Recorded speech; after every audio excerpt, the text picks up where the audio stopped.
guest today is Alissa Timoshkina, a celebrated Jewish food writer, historian, chef, and author. She has written Salt and Thyme, Recipes from a Russian Kitchen, and has an upcoming book as well. Alissa's recipes have been featured in numerous publications, including The Guardian, Red Magazine, Olive Magazine, The Independent, and House and Garden. Alissa, thank you so much for being here. How are you doing? Thank you so much for having me. I'm good, thank you. It's really a pleasure to have you on. I'm really excited to talk about this. We're going to be talking about anti-Semitism and how it can, how it's really sort of, pardon the pun, infused Jewish cuisine. But before we get onto that, let me ask you about yourself. Can you share with us anything about your personal connection to Ashkenazi Jewish cuisine and how your Jewish heritage has influenced your culinary journey? Yes, of course. Well, I grew up in Siberia, but I come from a lineage of Ukrainian Jews. And I was very fortunate that my great-grandmother, who is a very special person in my life, she lived with us for pretty much most of my childhood. So she was the one who fed me the most. So my connection to Ashkenazi cooking started as soon as I can remember myself, really, with her. Wonderful woman in my life, Rosalia. So she fed me, she cooked for us. She was kind of the main nurturer in the family. And since then, it's interesting. I was thinking about it recently. I always kind of think of myself as someone with a very incoherent professional path. I started kind of being really interested in art and photography. So I really wanted to do that professionally. But then I sort of moved away from that into film studies. And then from being an academic, I then moved on to food. And I was thinking, how crazy is that? But actually, there's a very coherent thread through all of these experiences, and that is honoring and exploring and questioning my Jewish family history and identity, my own identity. How as a grown-up woman, how as a professional do I contribute to that, and how do I keep it alive for my own children? And I've done lots of art projects dedicated to my great-grandmother. I've written a PhD about the Holocaust and Soviet kind of cultural memory in cinema. And then I found that cooking is actually the most, I guess, effective way of dealing or of embracing my family history, but also broader history of Jewish culture through food, because food is such a beautiful medium. And now feeding my children with the food that my great granny used to make for me just feels incredibly special. Yeah, I bet it does. That's a really nice way to pass on your heritage and your lineage. Now let's get into those dishes. What were some of those dishes that your great-grandmother was cooking you, and do they differ at all in the way that you prepare and cook them for your kids? That's a brilliant question, because it really allows us to tap into a very interesting phenomenon of Soviet history and the place that Soviet Jews had in it.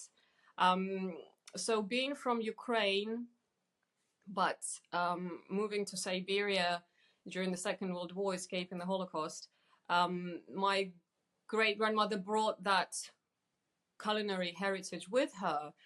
But because in the Soviet Union, there was a very strong idea that you're not allowed to openly celebrate your ethnic identity, especially if there are any religious connotations. As we know, Soviet state was an atheist state, and of course in Jewish culture, food and religious practices are very much connected. So the food that I ate, it was never openly celebrated or acknowledged as Jewish. Or perhaps it was done very covertly, and as a child I never picked up on those little cues. And of course it's also a very interesting relationship between Ashkenazi cuisine and Eastern European cuisine more broadly. So there are lots of crossovers, of course. So because my great-grandmother was from Ukraine. Of course, borscht was a huge thing. And of course, there's so many different ways that borscht is actually cooked within Ukraine, across the Soviet Union, but then also within the Ashkenazi community worldwide. So there's so many different recipes. It almost becomes, synonymous for a soup. So yeah, borscht was definitely a huge thing. Then she was an amazing baker. So she baked lovely yeasted breads like challah. Nice. We never did Shabbat, so we didn't have the tradition of having challah for Shabbat, but there were always those lovely plump buns and breads, kind of plated breads. She also did knishes, which again, I didn't know those were knishes until I was professionally writing about food, and then, just doing research and actually realizing that those buns, stuffed buns that I've had were actually knishes. And then my most favorite thing that she made for me, and that I now make for my daughter, which is super special, is the matzah omelette, brie. Nice.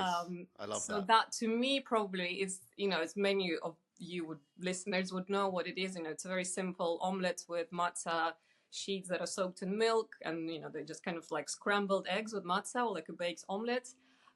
That to me is the most delicious thing, and to this day when I eat it, I just I see myself as a kid in my great-grandmother's kitchen. Wow. I mean, your matzah brie sounds a lot better than mine. I've been soaking my matzah in water, so maybe I need to change that. I mean, this sort of leads me on to my next question, which is, how has Ashkenazi food traditions been preserved or transformed over time to modern times? The recipes that you're making your kids now, have they changed at all? And sort of more broadly, what does this look like for our culture as a whole?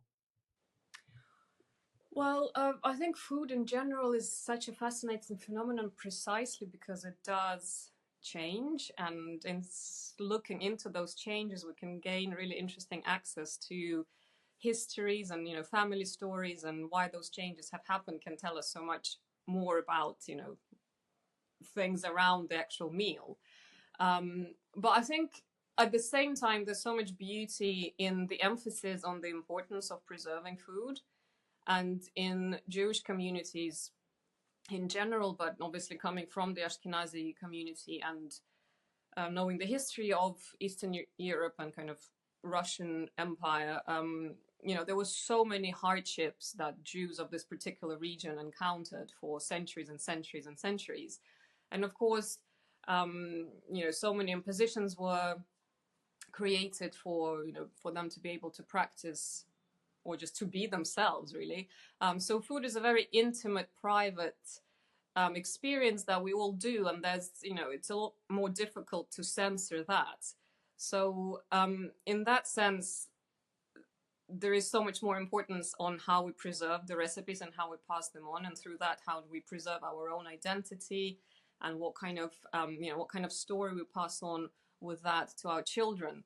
So it's kind of yes or no answer, I guess. On the one hand, of course, there are changes because people migrate. We have a better understanding of, kind of our relationship to food in general, kind of, in terms of the environmental impact of what we eat, and hopefully people do change the way they eat because of that. But at the same time, there's a beauty in the way that Jewish community is able to preserve their food and recipes and food traditions. I think preserving recipes is probably the most powerful, meaningful, and the most accessible way of communicating your history to the next generations. Yeah, absolutely. I mean, I remember when I was a kid, one of my favorite dishes was kasha, which is basically just buckwheat. Yeah. And it's such like a basic dish, but it's done. It's so good, especially when it's done by someone who loves you. And I want to ask you, throughout history, Jews have faced significant discrimination and displacement. And what this has meant is that this has often limited their access to various ingredients. We just didn't have access to a whole lot of ingredients. How has this limited access to certain ingredients shaped traditional Ashkenazi dishes? Well, again, it's an amazing way that we can read the story of how the community has developed and evolved through these limitations, and also celebrate how resourceful our ancestors needed to be to still preserve, keep their identity intact, but adapt to the challenges that were thrown at them. The one really fascinating, I mean, there are lots of course, there are lots of examples, the use of chicken, for example, in the shtetls, in the Pale of Settlement in the former Russian Empire, where Jews were forced to move to and live. Of course, poverty was quite a big issue, and chicken became a really common meat that was used, and that's why you get all these amazing, traditional things like the iconic chicken soup. It was just the cheapest thing, of course, liver, chicken liver, and schmaltz, and all these amazing things that you get out of a single chicken. And again, I feel that we have a lot to learn from this way of cooking from Ashkenazi food culture, precisely because of these limitations, how much resourcefulness they had to exercise. And again, going back to sustainability and all these questions that are very common and very important right now or they should be important right now in the kind of the food discourse at the time, at this time. We have a lot to learn from how to use a single chicken and make the most of one animal and, make the most delicious meals. Also the way that potato and sour cream is a very common combination. Not only it tastes delicious, but actually by combining the two, you enhance the nutrient quality of the meal. So, if in the absence of animal protein, if you combine starch and dairy and fat, you do get actually kind of an equivalent of a meat. So the amount of lovely dishes that you have in Ashkenazi cuisine and kind of more broadly in Eastern European cuisine, of which uses sour cream and potato, was a bit of a necessity, but actually it's the most brilliant culinary invention. And the other thing that I love, which I've learned not that long ago, making cottage cheese obviously is a huge ingredient in Ashkenazi cooking. And I've always thought that this is sort of a unique Eastern European feature of Ashkenazi cuisine. And whenever I cook dishes that call for tvarog, which is kind of the original name for Eastern European cottage cheese, I often use ricotta cheese as a kind of substitute, thinking that, I'm sort of losing out on the original kind of quality and taste. But actually, historically, if we go further back in history, the tradition of cooking with cottage cheese actually comes from the Italian Jews who migrated from Italy into Germany, Poland, and kind of the rest of Eastern Europe. So originally, they brought this tradition of making ricotta fritters, for example, with them. But because there was no ricotta, the cottage cheese came into the picture, and that kind of became known as the classic Ashkenazi cooking technique. But actually, it goes back more to the Jews of the previous generations, the Italian Jews. That's fascinating. I did not know that. Yeah. That's really interesting.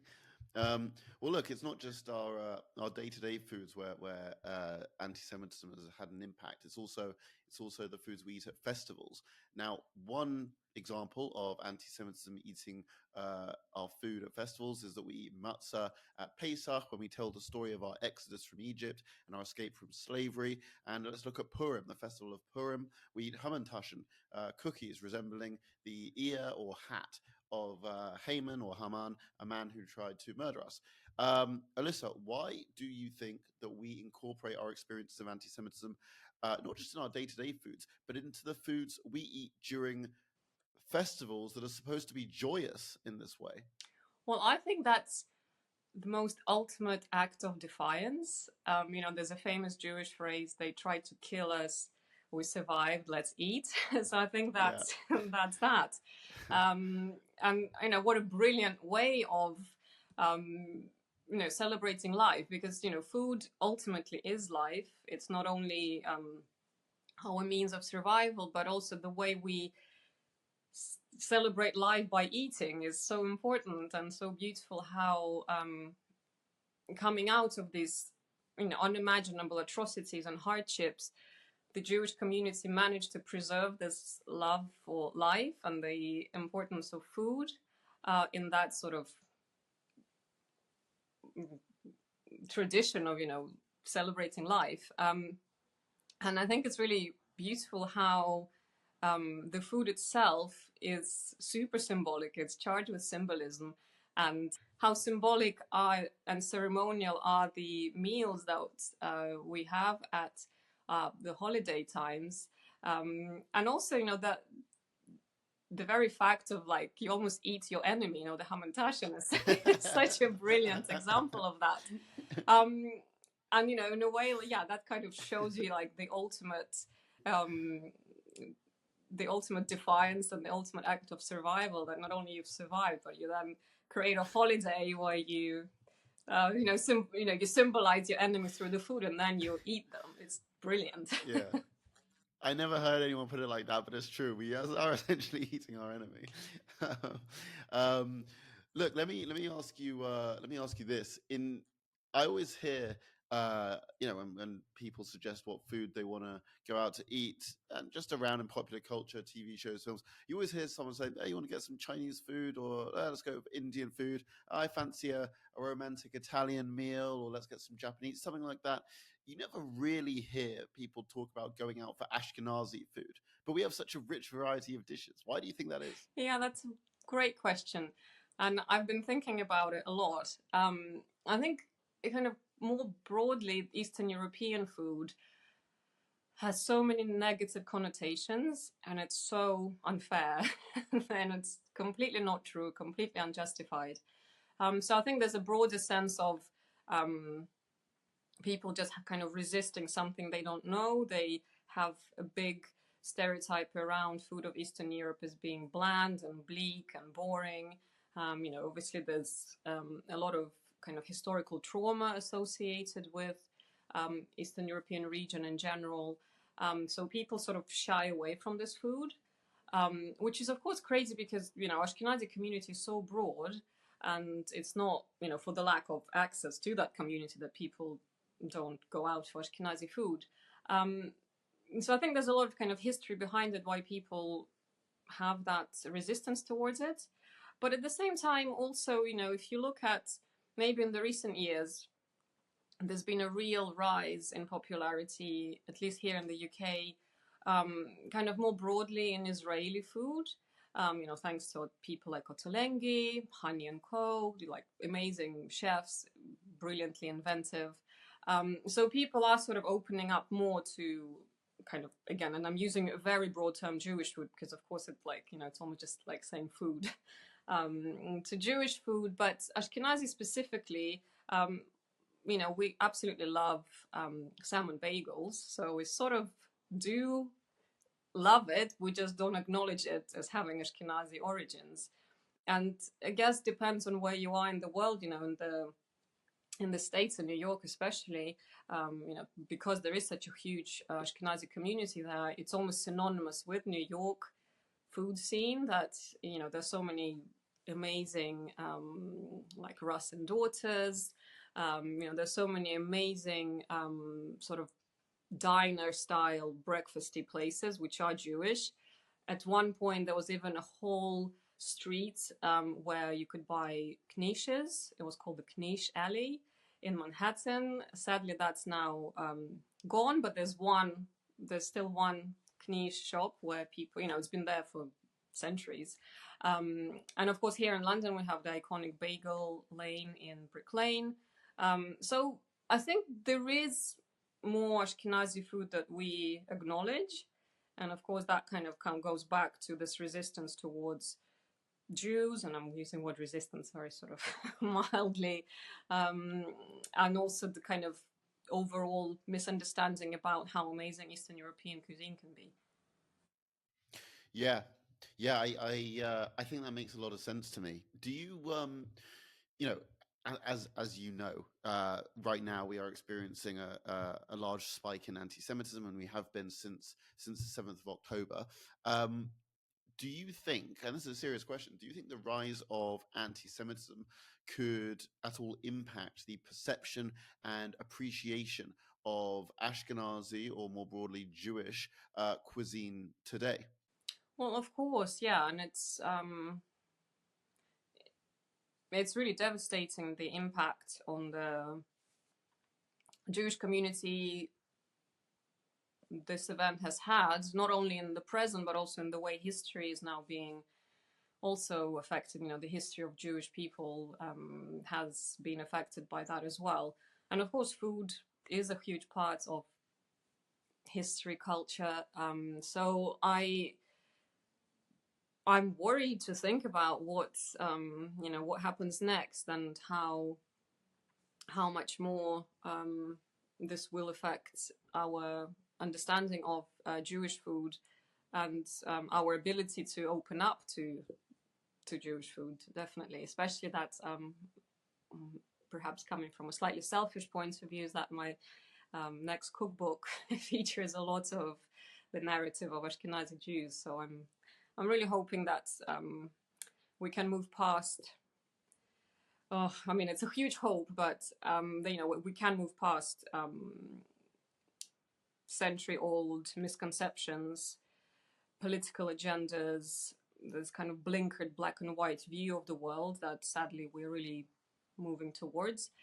And I hope that food can be that instrument that will bring us back together at the table, because we all eat, we all have amazing family food memories, we all have special meals. So I really, really hope that food will enable us to continue the dialogue rather than move into opposite directions. I hope so too. I hope so too. Moving on to onto you now. You mentioned you have an upcoming cookbook. You've already written one, Salt and Thyme Recipes from a Russian Kitchen. Now, your next cookbook focuses on more Ashkenazi food. Can you tell us about this? Tell us what sort of inspired it, and can you tell us any of the upcoming recipes at all?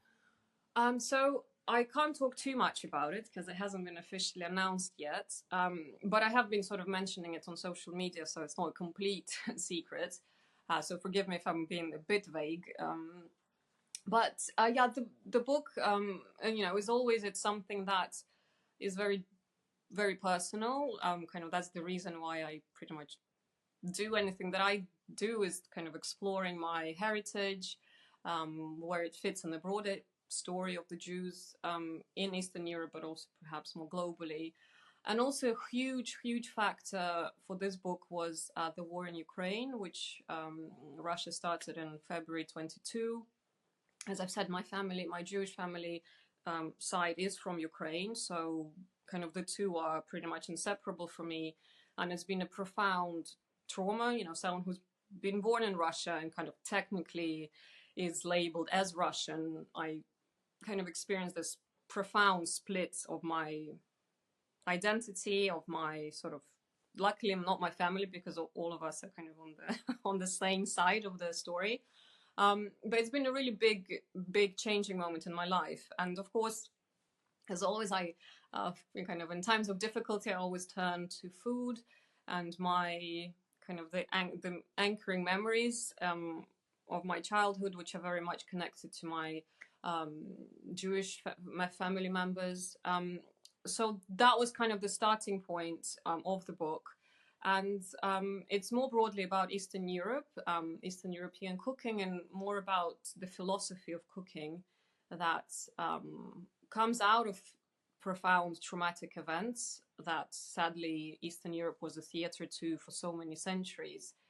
But despite of that, that gave rise to such a beautiful culture where food is celebrated. And I've always been fascinated by my great grandmother, because not only she survived the Holocaust, but also Holodomor, which not many people know about, but it was a terrible traumatic incident in Ukrainian history, which took place in the early 30s, where Stalin and his government deliberately starved Ukraine, stealing the grain, completely appropriating all agriculture, It's a really, really horrendous episode in Ukrainian and Soviet history, a shameful episode in the Soviet and Russian history.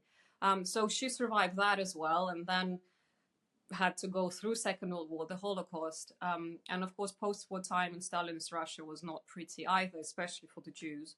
And she managed to preserve this most amazing love of life.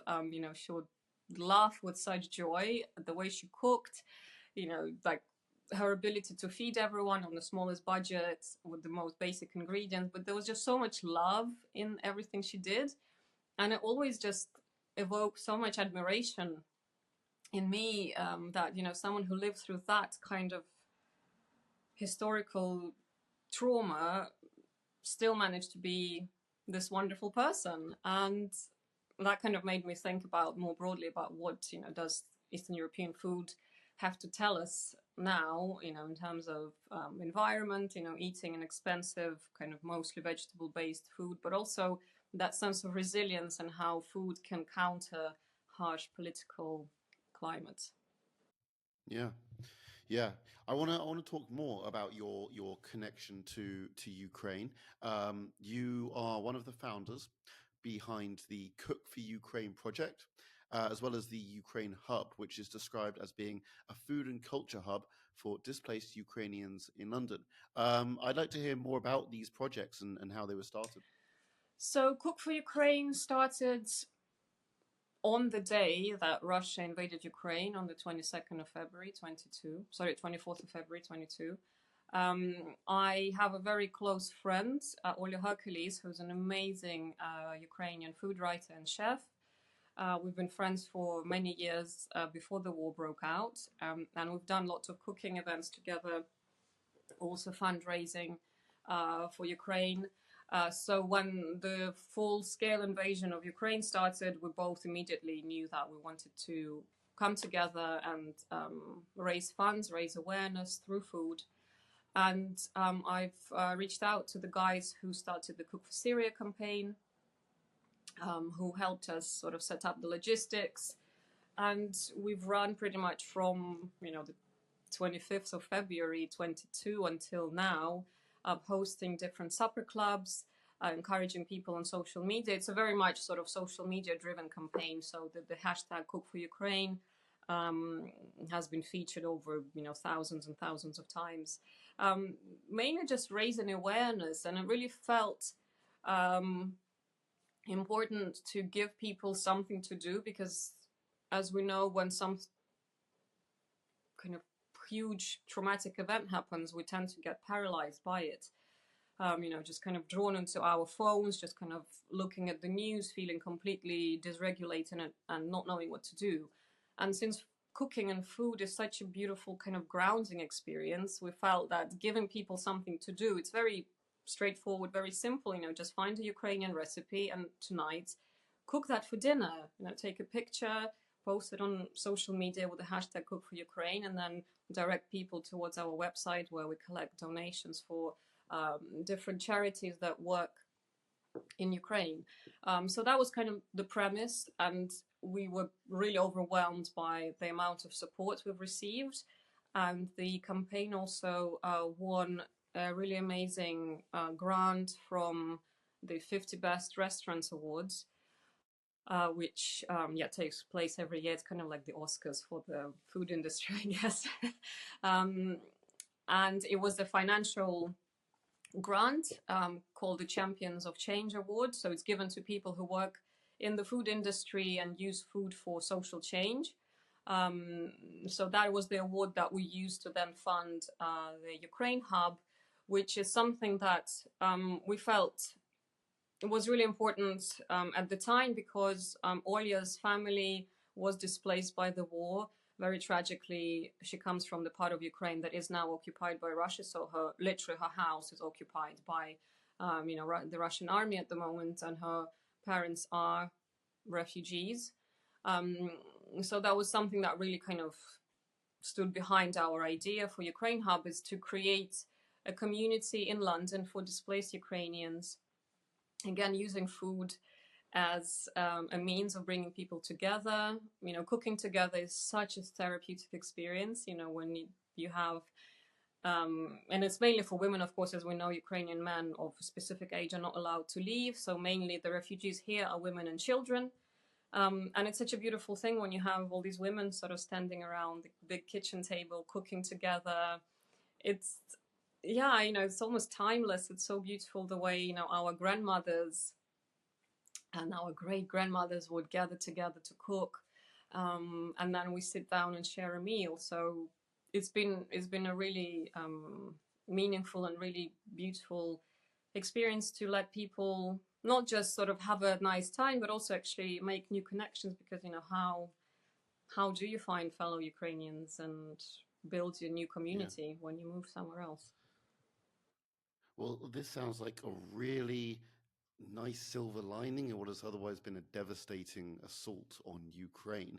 Um, if there is someone who isn't Ukrainian, knows very little about Ukrainian culture, but wants to engage with it through food, what is one Ukrainian dish that you would recommend someone try?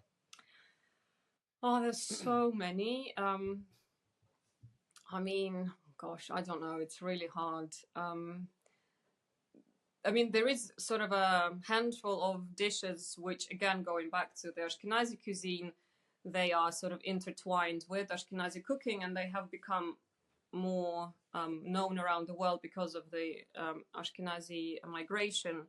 So, of course, borscht, I've mentioned that already, which is probably known to many people, but also Ukrainian dumplings called vareniki.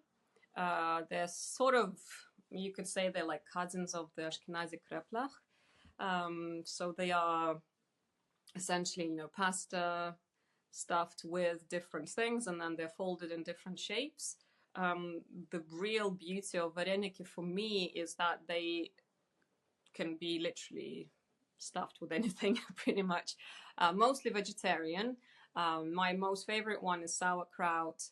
If you saute sauerkraut with mushrooms and make that as a stuffing, mashed potatoes with sour cream,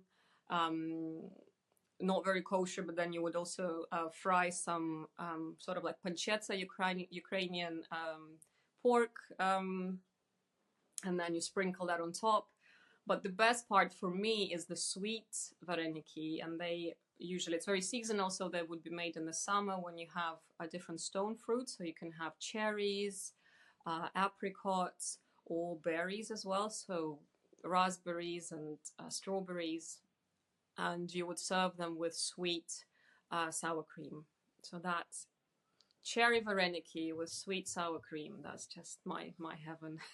That sounds amazing. After this, I'm going to find a Ukrainian restaurant and try and find this stuff. Yeah, if I can plug one, there's a really lovely one called Muriya, which is a Ukrainian word for dream, and it's in West London. So do have a look for that.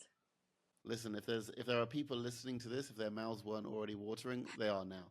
Listen, before we wrap up, I want to ask you, going back to Ashkenazi cuisine,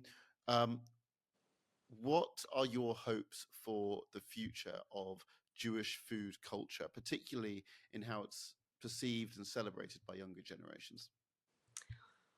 I am actually quite hopeful because I genuinely believe this. I grew up eating it. I've now sort of studied it from a more historical perspective. It's a culture of resilience.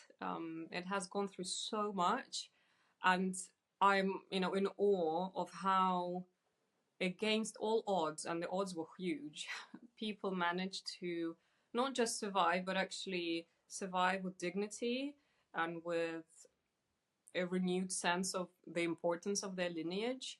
And they managed to preserve their culinary culture in the most amazing, awe-inspiring way. And on the other hand, it really is delicious. So good food, regardless of where it comes from, regardless what kind of problematic labels, politically sort of imposed labels, could be attached to it. If it's good food, is good. It has defined its audience. And I also think that, I mean, Instagram has lots of flaws and it's a very problematic space, but at the same time, it has been an amazing platform for discovering new voices. And again, I'm speaking about the UK food scene. At least in the last 10 years, there has been a new sort of wave of interest in Eastern European cuisine, with Ashkenazi food, of course, being a big part of it. There's a huge interest in fermentation, and of course, fermentation is a huge part of Ashkenazi food culture.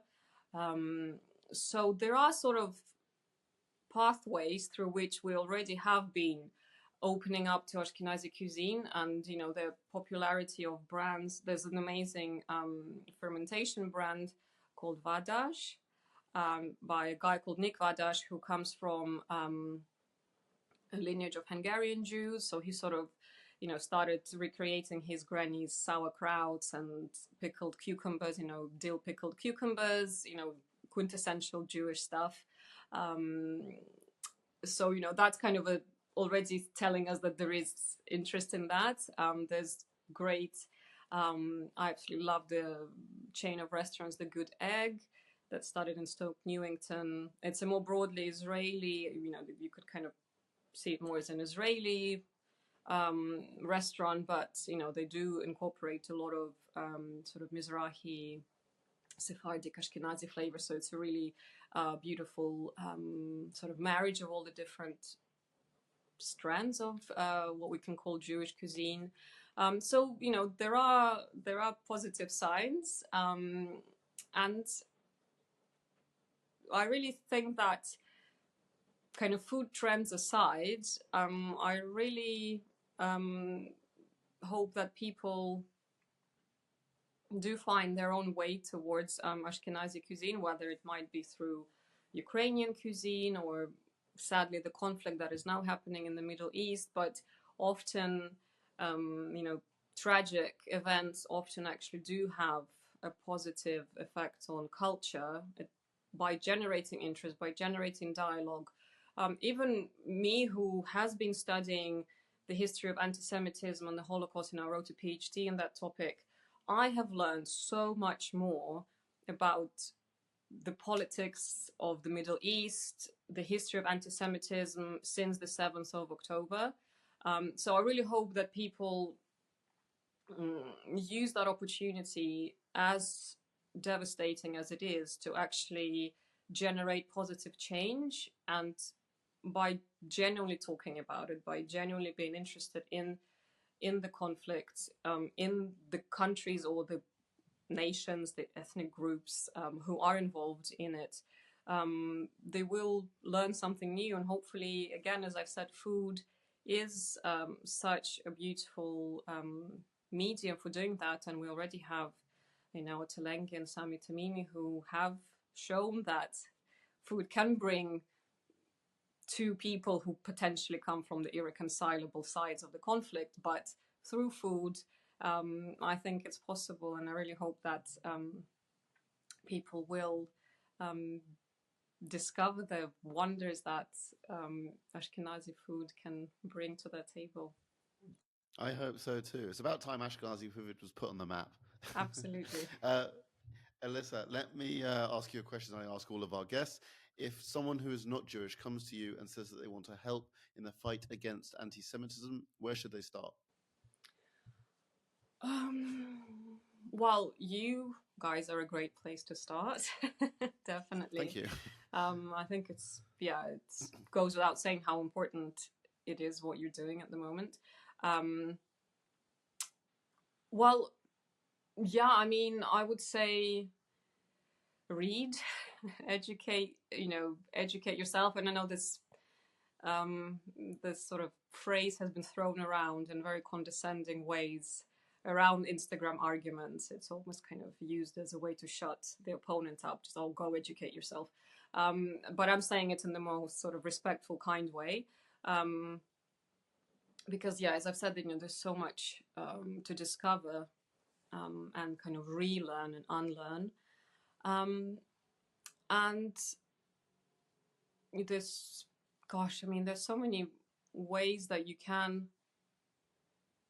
join you don't need to kind of physically go out on the streets. As I've said again with the Cook for Ukraine campaign, not everyone has the emotional strength and the physical strength to go to protests and kind of face criticism and engage in potentially heated debates. Do it privately. It doesn't need to be, no one needs to know about it, but I still feel it's an important contribution that people do that. There's so many amazing Ashkenazi Jewish writers, poets. Culture in general is I think is our sort of raft that will help us sail through all these really difficult times.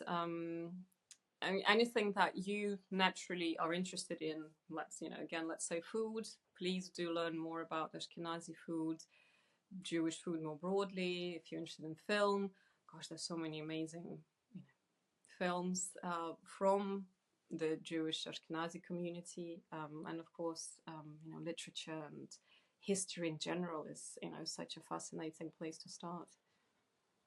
Yeah. All right, Alissa, please tell the listeners, what have you got going on, what have you got coming up, and where can people find you? So at the moment, I don't know when this episode is coming out, but we have an event with the Ukraine Hub. It doesn't have any Jewish angle to it. It's a celebration. It's a play, a family event. It's a play and a workshop for children, exploring a beautiful legacy of a Ukrainian artist called Polina Rayko. So we have that coming up. I also have a new cookbook that's coming out early next year. Again, I can't say more than that, but please just mark your calendars to look out for it sort of around January next year. So at the moment, I'm at home I have a young baby that I'm looking after, so that's kind of my main thing. But I do lots of cooking from home, lots of family sort of style, Eastern European, Ashkenazi dishes, and you can find me on Instagram where I post quite regularly. It's just Alissa Timoshkina on Instagram. All right. Alissa Timoshkina, I really want to thank you for coming on. This has been somewhat of an unusual episode for us, and I have thoroughly enjoyed it. Thank you so much. I did as well. Thank you.